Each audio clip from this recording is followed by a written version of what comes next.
René, mon cher ami, je suis tellement content que je peux t'envoyer ce message et te remercier pour tout ce que tu as fait pour Anderlecht et pour le temps qu'on a eu ensemble. Ik ben René Peters, geboren in 1961, ex-jeugdcoach van Anderlecht.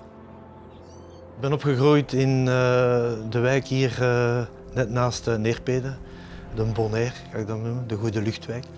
Dat was vooral constant buiten spelen.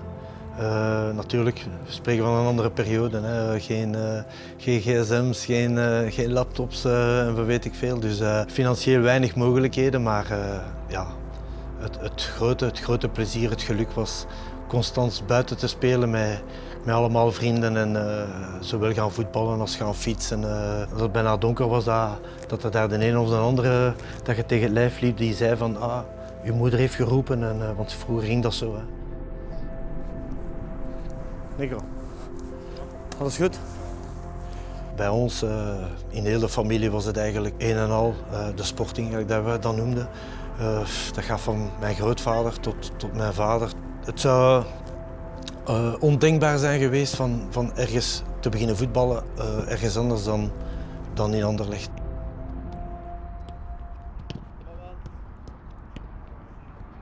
Ik heb zo rond mijn 16e zo een periode gehad dat ik puberen waarschijnlijk en ik wou eigenlijk stoppen met de shotten. Ik had geen goesting niet meer en ik zei dat ook tegen mijn vader, dus ik durfde zeggen van ik speel voor u plezier te doen. Hij zegt voor mij plezier, mijn jongen. En ik ben toen effectief gestopt eigenlijk. Dus mijn vader heeft me nooit gepusht van.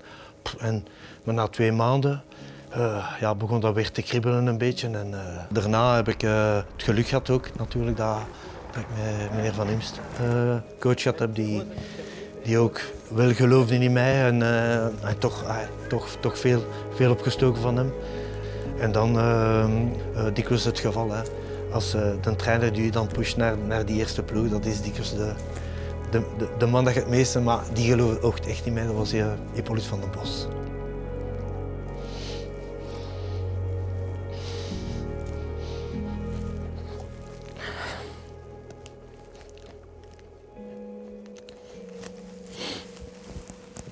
Twee minuten.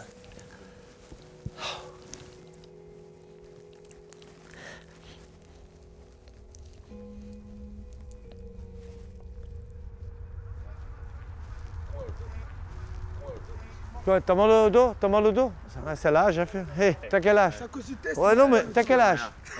Hein, t'as quel âge? Ouais, mais c'est normal. À un certain âge, ça commence.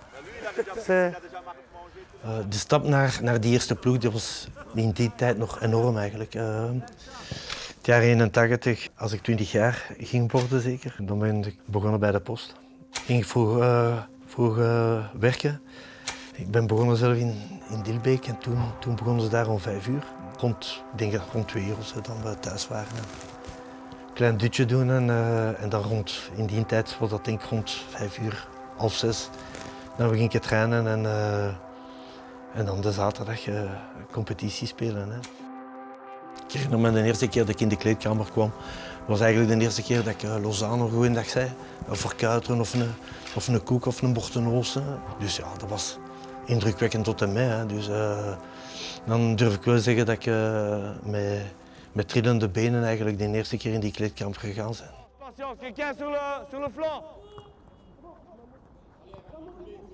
Ik ben altijd redelijk realist geweest. En, ik besefte wel dat op het niveau dat we aan het acteren waren, dat het al mooi was van daar tussen te lopen eigenlijk.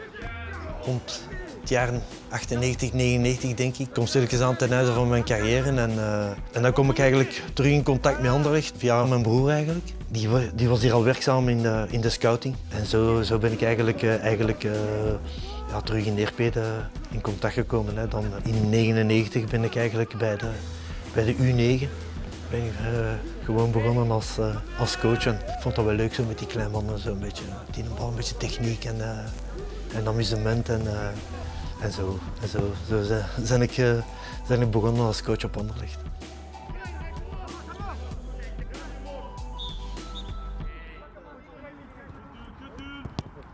Ik heb een beetje mijn eigen jeugdopleiding doorgetrokken naar de jeugd dat ik zelf opgeleid heb. Hè. De basis was altijd met een bal, technisch, hè. Technische oefeningen, niet te moeilijk maken, veel plezier hebben op training, vooral dat. Ik heb altijd zo graag, dat wij zeggen op zijn Brussels, zeveren, wanneer dat kan, maar ook serieus als het moet. Hè. Dus dat is zo'n beetje de rode draad geweest in mijn filosofie eigenlijk.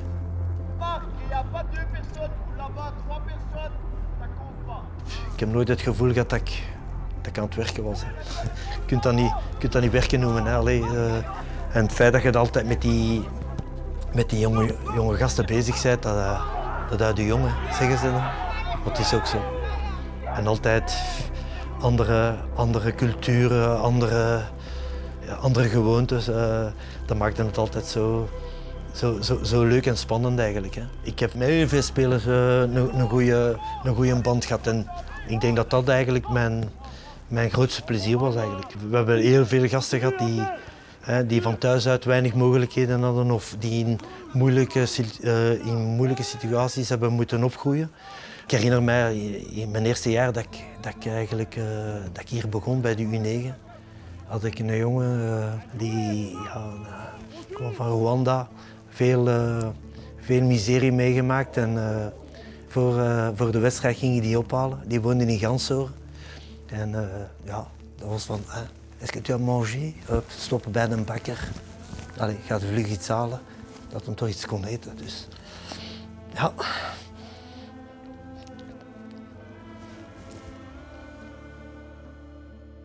Het gevoel dat je geeft aan de speler, ja, soms is dat door een klein detail, soms is dat door jaren met elkaar samen te werken. En je krijgt veel respect terug eigenlijk van die jongens. En dan zeg je toch van, allee, je hebt toch iets betekend eigenlijk.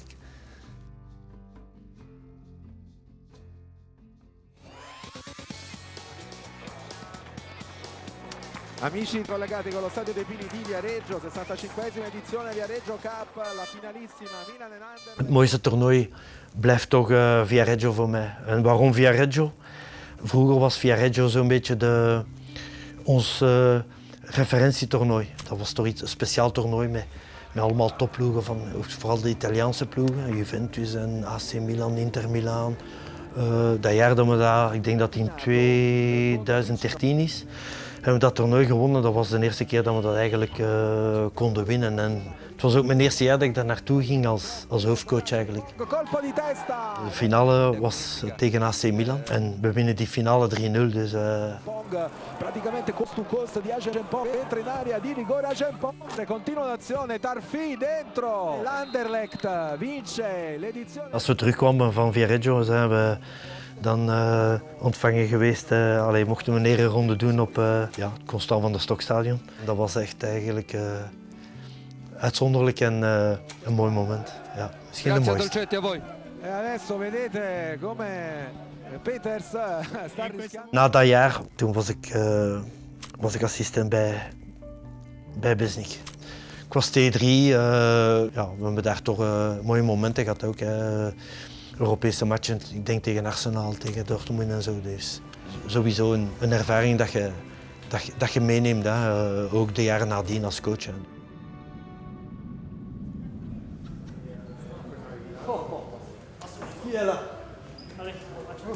Coach! Tonne, comment ça va? Ça va très bien. Anthony! Ça va? Ça va. Kennebel? C'est vrai? Ça me fait plaisir, ça me fait plaisir. Als je Anthony een beetje kent, dat was, ik zal zeggen, een speciale, maar op een heel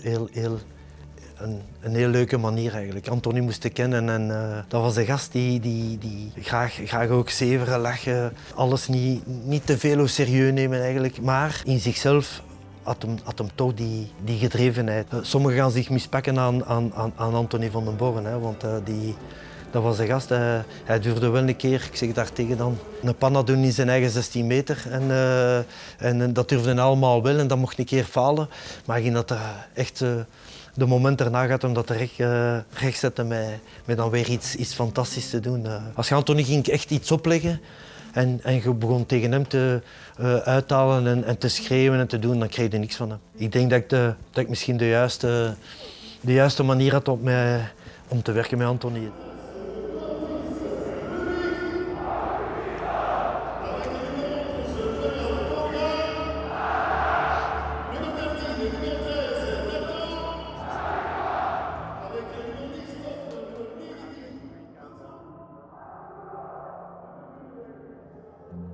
Ik dacht zo stilletjes, zo langs de achterdeur, zo afscheid te nemen.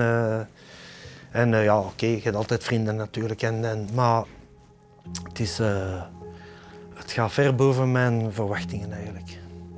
De club ga ik zeker missen, maar misschien zo als je thuis komt, dat je dan zegt van tje, ja, moeilijk.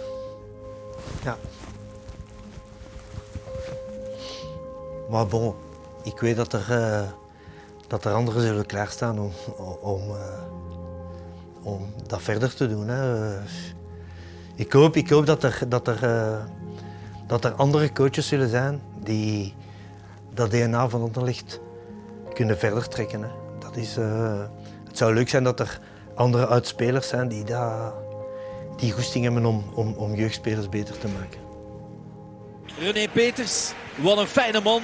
Dat het is zeer bescheiden. 1 wedstrijd uiteindelijk voor Anderlecht gespeeld. En het is een van zijn oude discipelen, Anthony van den Borre, die hem hier een heel mooi shirt met nummer 27 voor die 27 seizoenen trouwe dienst op Neerpede als geschenk geeft. Dat is wel mooi natuurlijk. Ja, het is een man, ik kan niet begrijpen wie daar ruzie mee heeft. Dan scheelt daar iets aan die persoon. Want met René Peters kan je geen ruzie hebben. En hij is echt van hier, hè? Hij is echt van hier. Ja, al is hij heel veel eisend, hè? En hij gaat dingen zeggen zoals ze zijn. Maar hij is aan de andere kant ook zo, ja, een vaderfiguur uiteindelijk. Vooral die jonge gasten waar hij mee gewerkt heeft. Veel eisend tegelijkertijd. En vaderfiguur, ja. Plus, ja, heel loyaal aan zijn coaches. Aan zijn coaches van bij de belofte. Maar ook met de hoofdcoach altijd een goede band. Ik had altijd met hem een heel super goede band gehad. Dus het is een geweldige mens. Het meeste dat ik misschien fier over ben, dat is dat ik eigenlijk 27 jaar in de mooiste club van het land heb mogen werken. Dat denk ik. Ja.